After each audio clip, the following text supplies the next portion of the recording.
Okay, yes, I'm coming back with another episode. This is like a new start for me in my channel. I'm just going to push forward with this type of content because the other stuff I was doing is a no.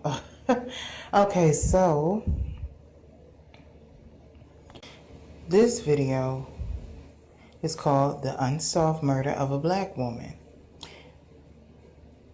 Now, many years ago, apparently, if you were a lady of color, sometimes your case will get shoved under the rug or, get lost in old case files.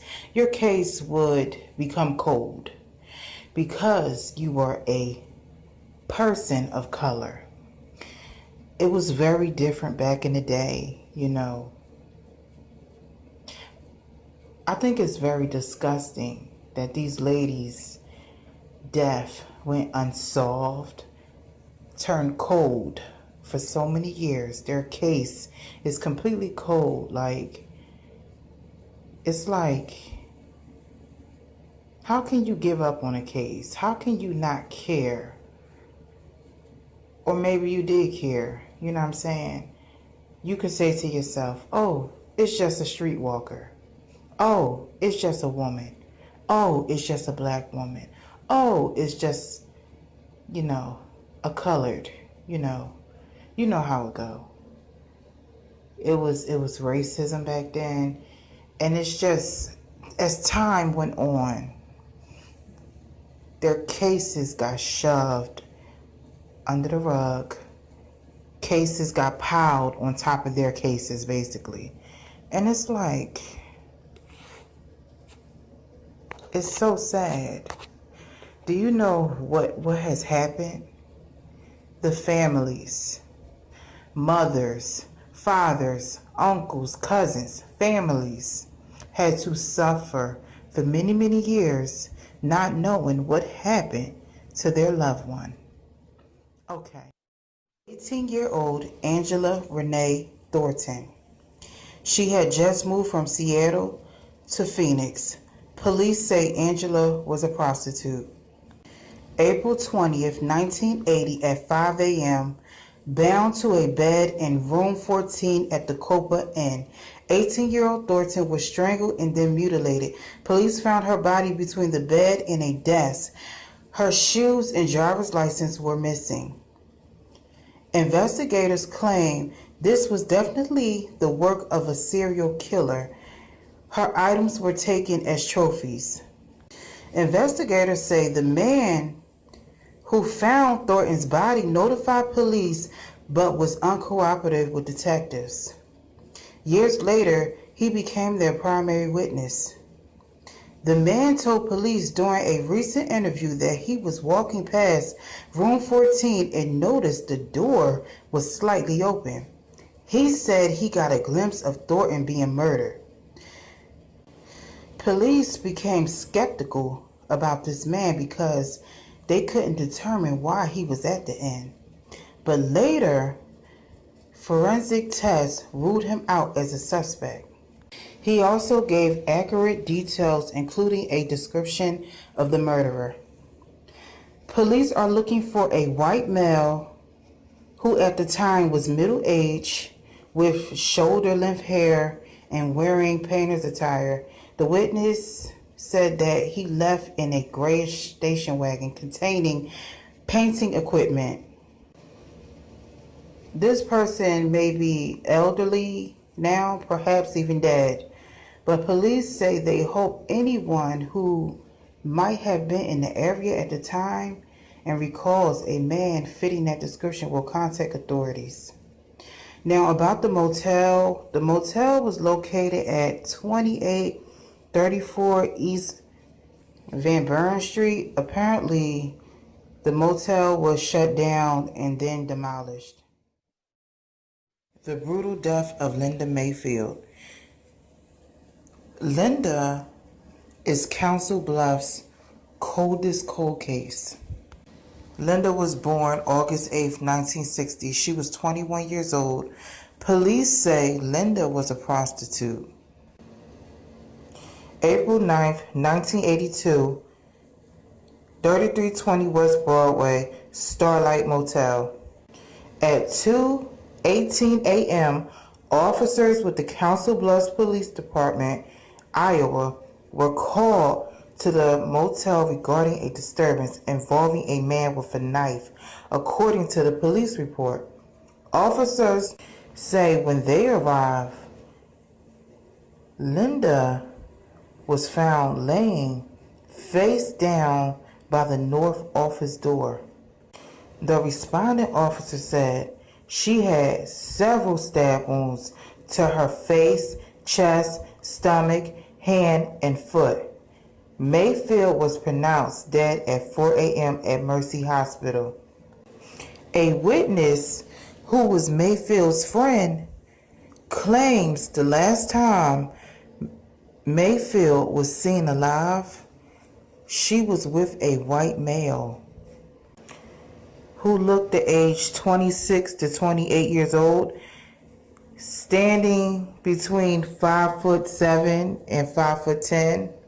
The man was clean shaven, wearing a blue jean jacket, light blue pullover shirt with an emblem, and blue jeans. He drove a early 80s red Ford Mustang. He also had a lot of body hair that came up over his shirt collar, and he went by the name Chris. Now, this Chris was never identified, who completely disappeared off the map, and Linda's death remained unsolved for years. The murder of Marcia Matthews.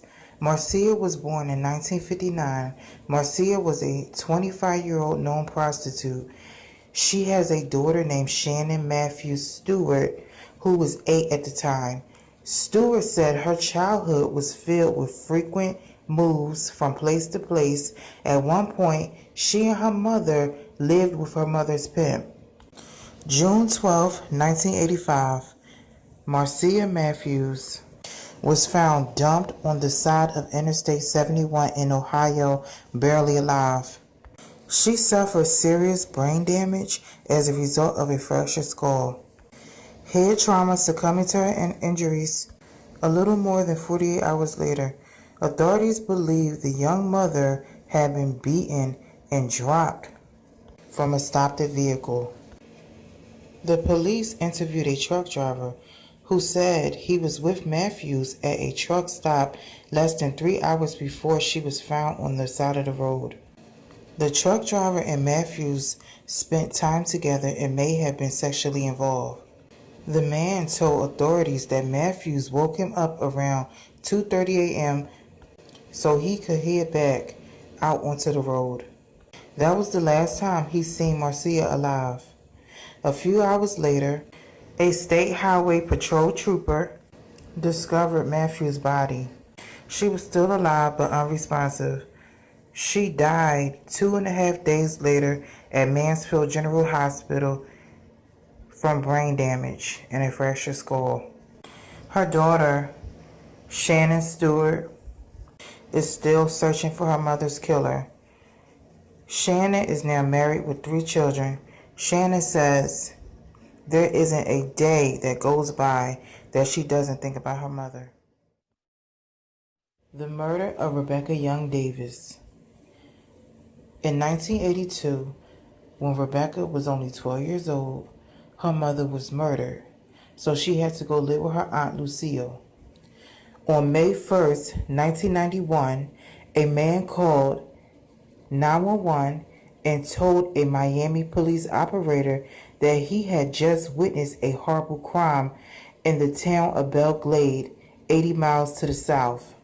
In a rushed, nervous voice, the caller said he was hunting illegally in a sugarcane field when he heard a car in the distance. The man said that as he ran to hide, a blue Ford Bronco pulled up with 2 men and a woman inside. One man appeared to be Cuban and the other Mexican.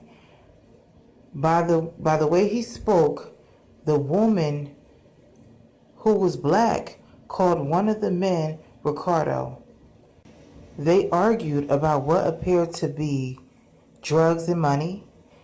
When she told them she could not give them the money, they killed her with a machete. The eyewitness told the 911 operator that the Bronco's license plate number contained the number 7 and 2. Perhaps fearing for his safety, the eyewitness had waited more than a week before contacting police.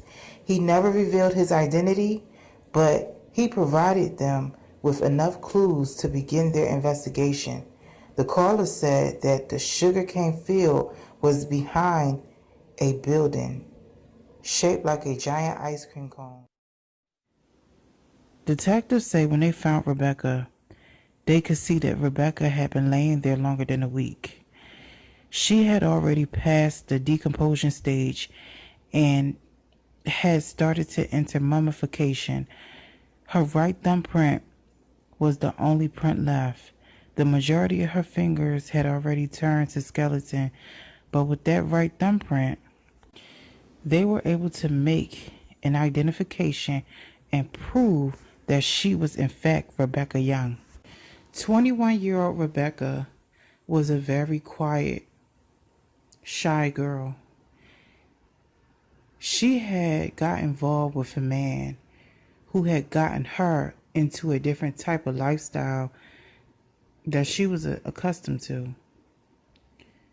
He started introducing her to the drug scene and prostitution and things of that nature.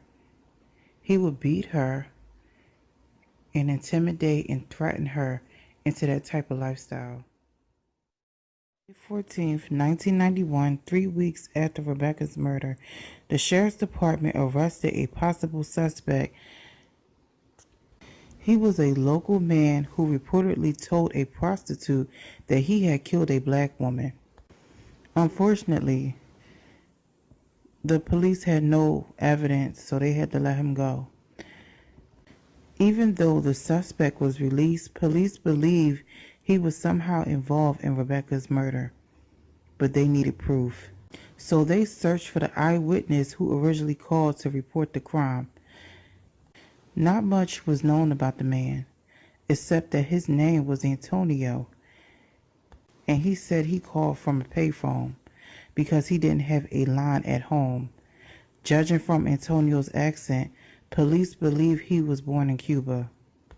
This crime remains unsolved, and authorities hope Antonio or any other witnesses will come forward with more information. Unsolved death of Diana Williams. Diana Williams' family suspected Diana worked the Baton Rouge streets as a prostitute in the late 1990s. But that's not how they want to remember her. In early 2000, the 35-year-old Williams was in a dark place. She had begun using crack cocaine, would disappear for days at a time, and was drinking more. The last time she disappeared, her family waited 3 days before reporting it to the police. They weren't sure whether she was missing or living elsewhere while working the streets. But she never came back. On April 13, 2000, a person strolling on a footpath at the edge of North Street Park spotted Williams' nude body. She had been beaten and strangled, her body left in a posed position. Diana Williams' family members feel her lifestyle affected how police handled the investigation.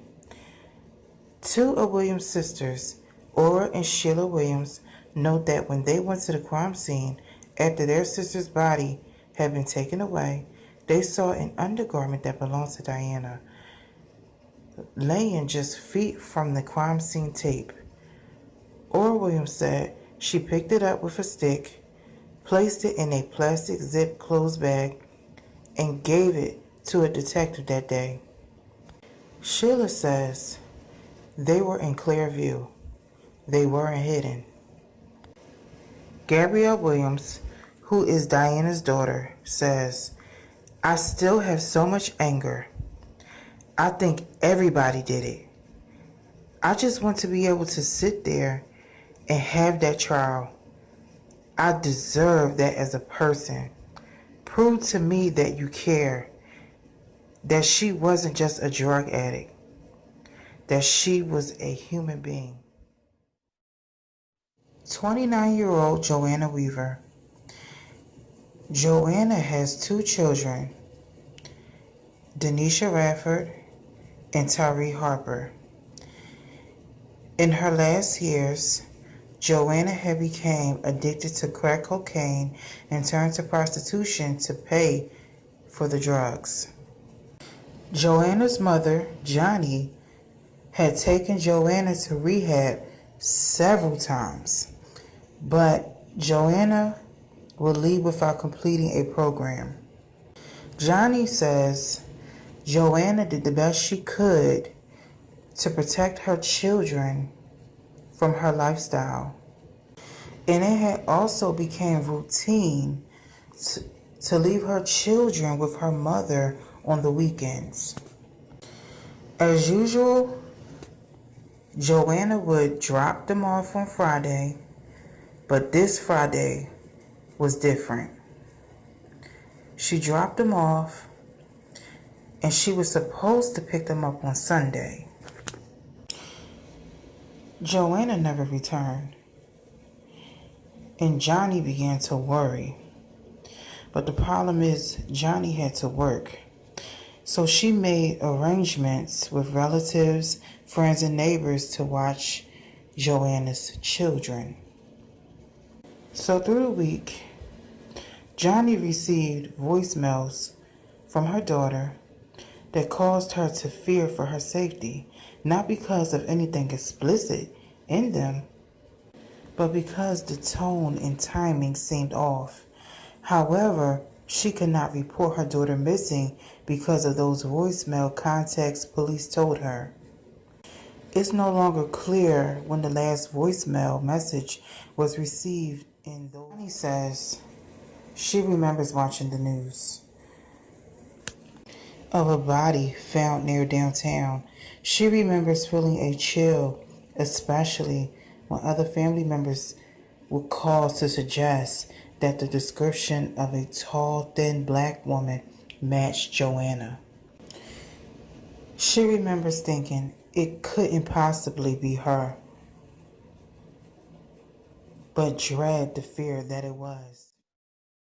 Not long past 8 a.m. on July 13, 1995, a contract mowing crew for the Indiana Department of Transportation was cutting grass near 13th and Lewis Street when they found a body under branches. The body was that of a woman who had been stabbed, burned, and severely decomposed. It took forensic examiners a week to identify 29-year-old Joanna Weaver. Indiana State Police say Joanna was last seen on Saturday, July 8, 1995, near 17th and Park Street, just north of downtown. That's near the College Avenue where Joanna sometimes pick up clients or score drugs.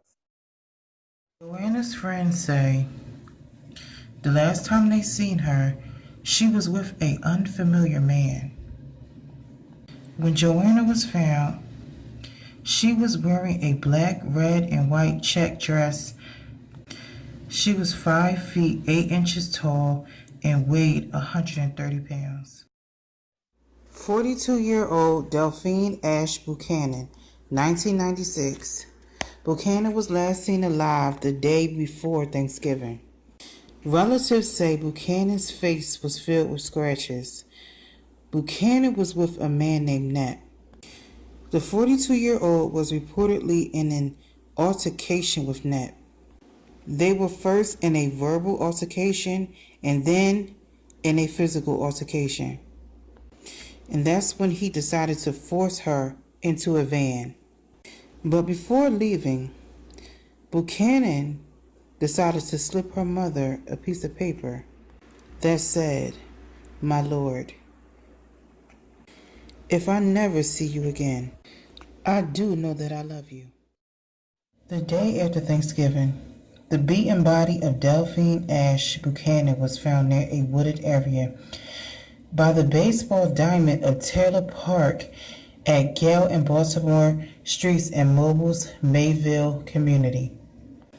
Her body was on its back wearing a light gray sport jacket with green stripes, white jeans, pink socks, and a pair of brown boots. Buchanan's brother was the one that discovered her body. Police say Buchanan died of multiple blunt force injuries.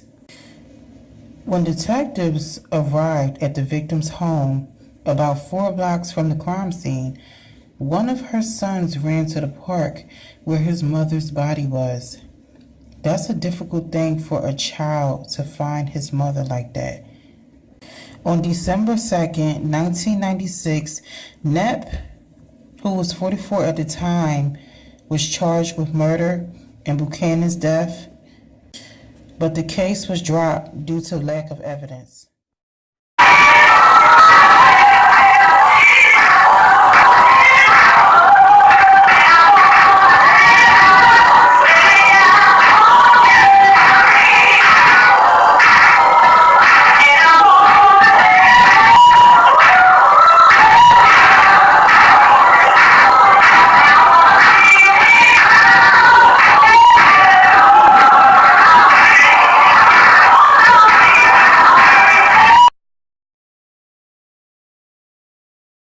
Sue Greenberry was 38 years old. She was murdered inside her mobile home in the year 1995.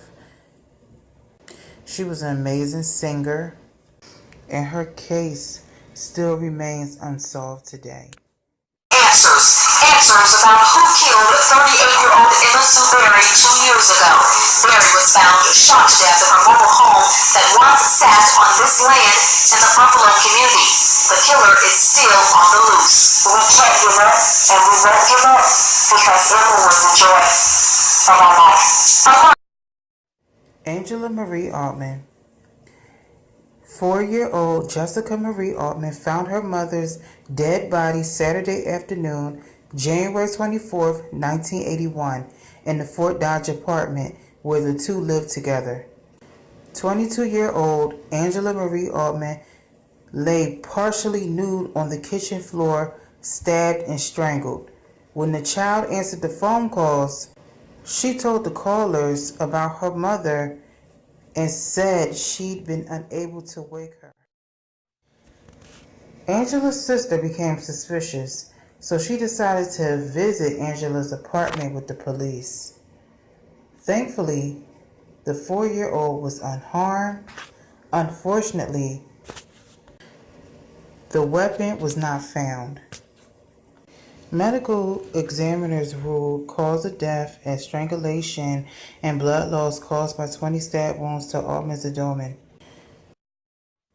16-year-old Everett Dial was charged with first-degree murder. Family and neighbors say Angela and Everett had been romantically involved, and Everett was allegedly abusive. Another suspect came under investigation, and even though an acquaintance and his girlfriend had knowledge of the crime and told Iowa cold cases, the suspect killed the girl because she disrespected him. The individual and his girlfriend refused to testify against the suspect because the suspect allegedly threatened to kill them if they did so. The murder charges against Everett were dropped, and no one else has ever been charged with Angela Marie Altman's murder. The murder of Elsa Handaway.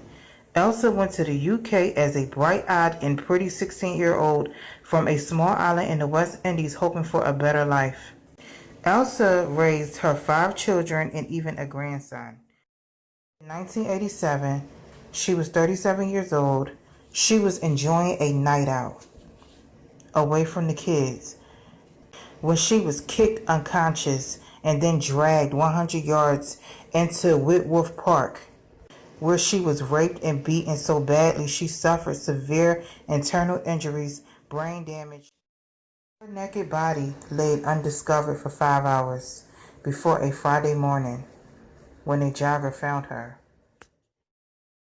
An eyewitness claims that she seen the killer's face after she stepped from a taxi. She describes a West Indian couple arguing on a footpath in the park. Police were sure the woman was Elsa and the man was her killer. He grabbed her from behind and put his arms around her and pinned her arms to her side. The witness would later tell the inquest she describes moving away and looking back to see the woman on her hands and knees saying, "Oh my God," with the man standing over her. Elsa's daughter Joanne says that her mother has been forgotten. She don't think she should be forgotten. She was a happy soul. She was very family based. She liked to have a good time.